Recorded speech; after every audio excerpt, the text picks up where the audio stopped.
안녕하세요. 안녕하세요. 네, 여러분 반갑습니다. 오늘은 너무 귀하신 분을 한번 모셨는데 바로 평양 여자 나민이 채널의 나민이님을 모셨습니다. 인사 좀 네. 해주시죠. 네, 여러분 안녕하세요. 반갑습니다. 북시탈 시청자 여러분. 네, 평양에서 온 나민이입니다. 평소 저는 진짜 하늘 씨를 너무 존경하고 있었는데 이렇게 또 네, 시간이 잘 맞아서 네, 영상을 찍을 수 있는 기회가 있어서 너무나도 좋습니다. 예, 제가 되게 감사했던 게 옛날은 아니고 작년인가요? 재작년인가? 하면서 이만갑에 한번 나갔을 때 유튜브 촬영을 많이 했었지만 이만갑 같은 데는 좀 처음이어가지고 거기 앉아있는 분들은 다 이미 다 친해져 있는 상황이어가지고 혼자 뻘쭘하게 있는데 되게 잘 챙겨주시고 아유, 정말 진짜 한 거 없어요? 너무 진짜 그때 너무 감사했어요. 그래서 나중에 밥이라도 한번 사드리고 싶다라고 했었는데 어찌어찌 하다 보니까 굉장히 좀 친해지고 그래서 이렇게 영상까지 같이 찍을 수 있게 됐습니다. 그래서 오늘 우리 채널에 또 흔쾌히 나와주셔서 너무 감사드리고요. 아유, 네. 영광입니다. 자, 그러면 오늘 인터뷰를 한번 좀 해볼까 하는데 네. 북한에서 해외 노동자로 이렇게 파견되셨잖아요. 네. 어디로 파견되셨죠? 몰타로 파견됐죠. 이탈리아 가까운 곳에 있는 되게 좀 자그마한 섬 나라예요. 네네. 네. 혹시 북한에서 해외 노동자로 그 선발되는 기준이라든가 그런 게 있을까요? 있죠. 네. 네. 그게 이제 기본적으로 평양에 있는 사람들을 대부분 선발을 해요. 그러니까 평양은 대부분 토대가 좀 괜찮은 사람들로만 이제 사는 곳이잖아요. 네. 그래서 그런지 평양에서 거의 다 선발을 하고 여성들 같은 경우에는 이제 키가 155 이상을 넘어야 돼요. 키가 작으면 뭐 북한 망신시킨다 그래가지고 안 내보내요 또. 아, 그래요? 네. 그리고 또 여러 가지 질병, 뭐 결핵, 간염 이런 것도 없어야 되고 신체 검사를 다 하고 그리고 이제 철저히 신원 조회를 하죠. 이 사람의 가족 중에 남한으로 간 사람이 없는지, 탈북한 사람이 없는지, 아니면 또 감옥에 간 사람이 없는지 이런 식으로 토대가 되게 좋은 집안인지부터 보고 그 다음에 또 여러 가지 뭐 심층 면접들을 해요. 북한 정권에 대한 충성심이 얼마나 높은지 이런 것도 봐가지고 철저히 그렇게 선발을 하는데 거의 한 1년 동안 사람을 선발을 하는 거예요. 처음에 지원자가 뭐 한 예를 들어 300명이었다 그러면 그 1년 되는 과정에 다 탈락하고 뭐 한 50명? 뭐 30명 이렇게 선발이 되는 거예요. 네. 되게 어려운 과정을 거쳐서 이렇게 최종적으로? 네, 좀 많이 오랜 기간이고 굉장히 장기전이라서 네. 정말 쉽지가 않아요. 멘탈 관리도 그렇고 같이 이제 외국에 가자, 우리 가서 일해가지고 돈 벌어오자 이런 동료들이 하나둘 다 탈락돼서 나가니까 네. 너무 압박감이 좀 있었던 것 같아요. 그 과정에 혹시 뇌물 같은 게 좀 당연히 있죠. 그래요? 네, 신체 검사 때부터 시작해서 코에 걸면 코골이인 거예요. 뭐 내가 아무런 질병이 없어도 그냥 그 사람들은 그 기회를 통해서 또 자기들도 살아가야 되니까 보면서 이 사람 폐에 뭐가 있다 뭐 이러면 내가 못 나가는 거예요. 그러네. 그러니까 잘 좀 봐주십사 하고 신체 검사 때도 병원에다가 그 뇌물을 고여야 되고 간부들한테 뇌물을 고여야지만 스무스하게 이렇게 쭉 통과가 되는 거예요. 저는 좀 빨라서 한 10개월 정도 만에 끝났거든요. 준비 기간이. 근데 한 몇백 달러는 들었던 것 같아요. 그래요? 네. 아무나 갈 수 없잖아요. 그런 그렇죠. 철저한 과정을 거쳐서 이렇게 선발됐는데 처음으로 해외에 갔을 때 기분이 어땠어요? 저는 처음에 출발을 평양역에서 베이징까지 이제 국제열차를 타고 나갔는데 단둥을 거쳐서 중국으로 들어가잖아요. 열차가. 잠을 못 잤어요. 내가 지금 조쿠에 와 있구나. 진짜요? 사상교육을 받아요. 네. 그렇게. 네. 너네는 북한을 벗어난 모든 지역은 조쿠인 거예요. 조개 지역. 네, 그러니까 당의 경공업 전사이고 그때부터는 제가 이제 봉제 쪽으로 나가다 보니까 어지를 만들고 그래서 이제 어떤 공화국의 명예를 걸고 나가기 때문에 뭐 잘 행동해야 된다 이래가지고 중국으로 가면서 내가 지금 조쿠에 와 있구나 그런 생각으로 잠을 못 잤고 그다음에 이제 그 베이징 공항에서 또 두바이를 거쳐서 멀타까지 가는 동안에도 외국인들도 너무 신기하고 네, 외국인들의 그 프리한 옷차림도 너무 신기하고 공항의 어떤 시스템도 너무 신기하고 비행기 안에 들어가서 TV를 보면서 가는 것도 너무 신기하고 도착했는데 그 멀타는 굉장히 더운 나라예요. 그러니까 그 열대 식물들이 되게 많은 거예요. 그것도 너무 신기한 거예요. 그래서 저는 열대 식물 중에 야자나무 비슷한 그런 게 있는데 그게 처음엔 파인애플인 줄 알고 그러니까 파인애플 안 먹고 냅두면 그렇게 나무 커지는 줄 알았어요. 그 정도로 이제 몰랐던 거죠. 너무 신기하고. 저는 되게 좀 설레서 잠을 못 잤다고 하는 줄 알았는데 그게 아니라 저쿠다. 신경이 네. 곤두서가지고 못 그렇죠. 잤다. 네. 굉장히 신기하네요. 예, 저도 신기하네요. 몰타에서 아까 뭐 잠깐 말씀하셨는데 봉제 이런 네, 관련 네, 일을 네. 하셨다고 하셨는데 몰타에 있는 회사에서 네네, 그렇죠. 그러니까 멀타 안에 어떤 차려진 공장이고 사장은 중국인이었고 직원들 대부분도 다 중국 사람들이었고 중국 사람들을 선발해서 중국 사람들이 멀타에 와서 이제 계약을 하고 일을 하던 그런 회사였는데 처음으로 북한에서 거기다가 이제 사람들 보내겠다 이런 계약을 맺은 거죠. 그래서 시범으로 한 10명을 먼저 내보냈는데 너무 일을 잘하는 거예요, 북한 사람들이. 그러니까 중국 사장이 또 보내달라고 북한 사람들. 그래서 시작된 게 제가 도착했을 때 거의 40명 넘게. 나중에는 좀 그 이슈가 커져서 북한 사람들 여기에서 돈 벌어가지고 핵 개발에 쓰인다더라 해서 다 잘리긴 했는데 그렇게 들통나지 않았더라면 100명도 가능했을 거예요. 그 정도로 되게 커질 뻔한 사업이었죠. 자, 그러면 또 이게 중요하죠. 월급을 얼마 받았는지 일하면서. 네네네. 네. 월급을 처음에 이제 멀타에 가겠다 지원했을 때 지배인이 약속했던 월급이 500유로였어요. 500유로 상상도 안 되잖아요, 당시에는. 그쵸. 네, 달러로 치면 거의 한 700달러인데 저희 가족 4명이 한 2년은 먹을 수 있는? 500유로가 한 달 월급이. 네, 그 한 달 월급이 먹고 살 수 있는 그런 돈일 거예요. 쌀만 생각을 했을 때, 네. 쌀로 기준으로 봤을 때 그 정도로 엄청난 이제 가치가 있는 돈이었고, 큰 금액이었죠. 그래서 무조건 가야겠다 그렇게 생각을 하고 준비 기간에 뇌물을 쓸 때도 전혀 아깝지가 않았어요. 왜냐면 나는 이제 나가서 500유로를 벌 거니까 월마다. 그랬는데 종장 나가서 일을 해보니까 130유로를 받으셨어요? 네, 그렇게밖에 받지 못했어요. 그리고 130유로 처음에 딱 받고 내가 속았구나. 근데 저뿐이 아니라 나온 사람들이 다 속은 거예요. 다 500유로에 속아갖고 나온 거예요. 그 나머지 유로는 어디가 나오는 거죠? 그 나머지 유로는 다 이제 북한 정권이 가져가든지 또 가운데서 이제 뭐 지배인이 한몫 든든히 챙기는 것도 있고 이런 건데 기본적으로 제가 받은 월급이 얼마인지를 몰라요. 중국인 사장이 저한테 처음으로 지급해주는 월급이 얼마인 줄은 몰랐고 나중에야 한국에 와서야 알게 된 거지만 제가 받은 130유로가 제 월급의 10%도 안 되는 금액이었다.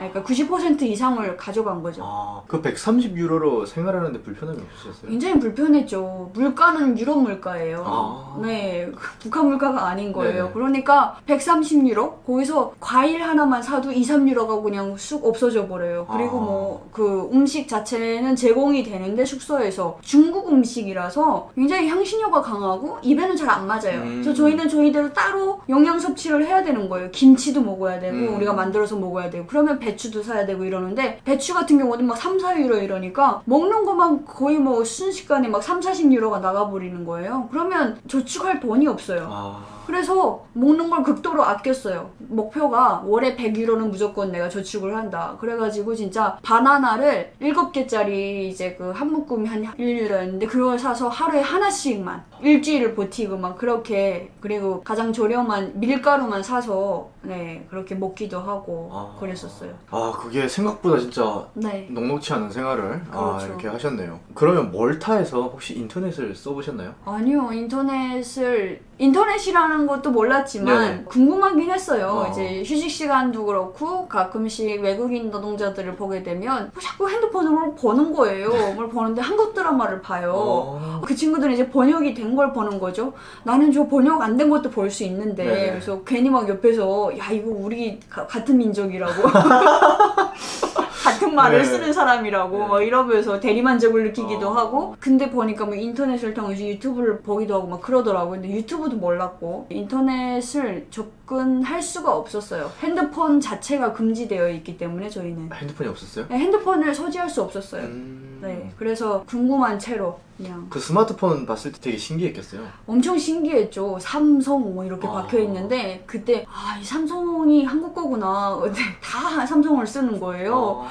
정작 나는 왜 삼성을 쓸 수 없을까? 같은 민족인데 막 그런 생각이 들기도 했었고 그래서 제가 이제 핸드폰을 하루 몰래 빌려가지고 인터넷도 접촉해보고 유튜브도 뒤져보고 여러 가지 정말 못 참겠더라고요. 그 호기심이. 그걸 통해서 여러 가지 정보들을 밤새 시간 가는 줄 모르고 봤던 적도 있어요. 마음이 짠해지네. 이런 얘기를 또 이렇게 들을 수 있다는 것만으로도 너무 감사한 것 같고 그러면 혹시 멀타에서 가장 기억에 남거나 좀 충격적이거나 좀 즐거웠거나 그런 뭐 사건? 뭐 일? 그런 게 혹시 있다면 어떤 게 있을까요?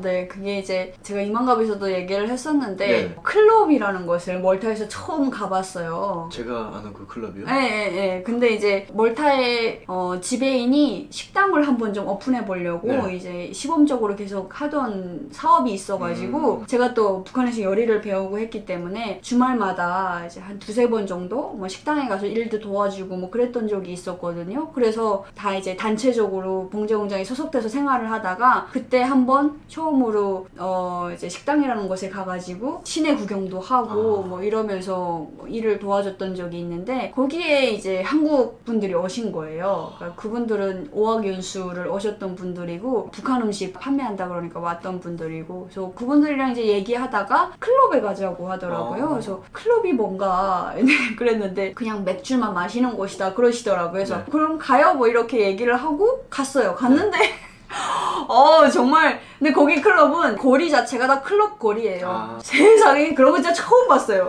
그래서 들어가는 순간부터 막 귀를 때려대는데 네. 그 소리가 비트가 막 쾅쾅쾅 들어가고 그 모니터가 있어요 클럽에. 근데 막 여자 입술이 올라가는 거예요. 그리고 막 봉이 있잖아요. 네. 봉에 막 여자분이 올라가서 막 춤을 추는데 와 저 진짜 그때 야 이게 지구가 맞나? 내가 사는 세상이 맞나? 그리고 뭐 바텐더 분들이 막 음료 막 이렇게 주고 하는데 와 그냥 저절로 몸이 움직여지더라고요. 그러면서도 내가 이래도 되나? 나는 사상성. 북한 사람인데 내가 이래도 되나? 혹시 이게 나중에 들키면 나는 영락 없이 북한으로 이제 가야 되는 송환이 돼야 되는 상황이고 이러니까 한쪽으로는 그런 마음 또 한쪽으로는 너무 충격 그런 두 가지 마음이 공존하면서 밤새 한 새벽 3시 넘어서 이제 숙소로 돌아왔는데 와 진짜 그날을 잊을 수가 없어요. 다음날 일하러 나갔는데 그 비트가 아직 계속 남아있는 거예요. 봉제를 하는데 직선바퀴 쭉 나가야 되는데 쿵쿵쿵쿵 이렇게 나가는 거예요. 며칠 동안 잊지를 못했어요. 그래서 그다음에 옆에 있는 외국인 친구한테 몰래 야 나 클럽이라는 곳을 가봤는데 그러니까 그 친구가 나는 매일 가 막 이러고 있어. 그다음에 거기서 확 생각이 대체 나는 왜 이제야 이런 것을 알았을까? 북한에는 왜 이런 것이 한 곳도 없을까? 춤추고 싶고 즐기고 싶은 마음은 누구에게나 있는데 나는 대체 지금까지 뭐 하며 살았던 거지? 생각이 확 바뀌게 됐던 거죠. 모험이었어요 당시에는. 네. 그런 모험이 있었기에 또 오늘이 있는 거 아니겠습니까? 그렇죠. 네. 그러면은 그렇게 즐기셨다고 하셨는데 혹시 감시하는 사람들이 있나요? 있죠. 당연히 있죠. 보이부에서 파견된 보이원이 항상 저희를 이제 감시를 하고 있었어요. 그래서 처음에 도착했을 때부터도 그 사람이 저희 여권을 다 회수해가지고 여권을 갖고 있었던 적이 없어요. 네, 그랬었고 그다음에 건설 노동자들도 한쪽에 있었거든요. 그러니까 그 건설 노동자들은 남자분들이니까 그쪽에서 생활을 하다가 주말에 한 번씩 와서 쭉 살피고 가는데 그 살피는 동안에 사람들한테 이제 보고를 받는 거죠. 그 한 주 동안 누가 외국인하고 얼만큼 접촉을 했는지 또 누가 뭐 어떤 불만 있는 뭐 그런 불건전한 뭐 어떤 발언을 했는지 뭐 그런 것들을 다 이제 보고받고 그렇게 하고 가는 거예요. 그리고 수법이 되게 교활한 게 절대 누구도 믿지 못하게 만들어요. 사람들을 다. 그러니까 40명이면 40명이 다 서로를 감시하게 만드는 거예요. 시시각각으로 누구랑 얘기하고 어떤 말을 하는지 보고가 다 되는 거예요. 보이원한테. 와 너무 무섭더라고요. 이렇기 때문에 해외에 나와서도 탈북을 할 수가 그렇죠, 없는 네. 그러한 이유가 있는 것이라고 보면 될 것 같고요. 혹시 그 미니 씨에게 멀타라는 곳은 어떤 곳일까요? 저는 저의 운명을 바꾸게 해준 그런 곳이기 때문에 솔직히 이제 전제도 몰랐고 처음에 북한에서 말다라고 하거든요. 말다? 말다. 말다. 네, 말다 이렇게 얘기를 해요. 근데 말다라고 해서 어디 있는 곳이야 했는데 뭐 유럽에 있다 그래가지고 그때 처음 알게 된 곳인데 사람의 어떤 나이를 봤을 때는 북한을 떠날 때 제 나이가 한 3살 정도에 머물러 있었다면 멀타라는 곳에 가서 한 10살까지 확 올라간 게 아닌가. 네, 저의 권리, 인간에게는 이런 권리가 있다. 그런 걸 알게 해준 곳이고 멀타 사람들이 저한테 그런 얘기를 했었어요. 같이 일하는 공장에서 일하는 분들이 우리나라에 난민 신청을 하면 너는 충분히 보호받을 수 있다. 한번 생각을 해봐라. 이런 식으로도 얘기를 해줬어요. 정말 대담한 발언인 거잖아요. 그래서 그 정도로 그분들의 친절함 네, 그리고 어떤 관심, 북한에 대한 관심 그런 게 되게 너무 고마운 것이죠. 세상을 이렇게 벌 수 있게 해준 네. 창이었네요. 제가 만약에 중국에서 일하다가 탈출했다면 가는 도중에 잡혀갔을 수도 있을 것 같아요. 그렇죠. 근데 몰타라는 것은 특히나 유럽이라는 것은 인권에 대해서만큼은 철저한 어떤 기준이 있기 때문에 북한 당국이 제가 이제 도망친 거 알면서도 어쩌지 못했던 그런 것이에요. 섣불리 행동하다가 100명 되는 노동자들이 다 송환될 수 있기 때문에 다 가야 되는 상황이기 때문에 탈북할 때마저도 저를 보호해준 그런 것이 아닌가 싶습니다. 알겠습니다. 너무 재미있는 얘기, 시간 가는 줄 모르고 이렇게 들었는데 귀한 말씀 너무 감사드리고요. 평양 여자 남일 채널 뭐 여러분들 너무 유명해가지고 다 아시겠지만 가셔서 또 이렇게 구독과 좋아요, 알림 설정 다 해주시면 감사하겠고요. 오늘 영상은 여기서 마무리하도록 하겠고 다음 영상에서 또 뵙도록 하겠습니다. 여러분 감사합니다. 감사합니다.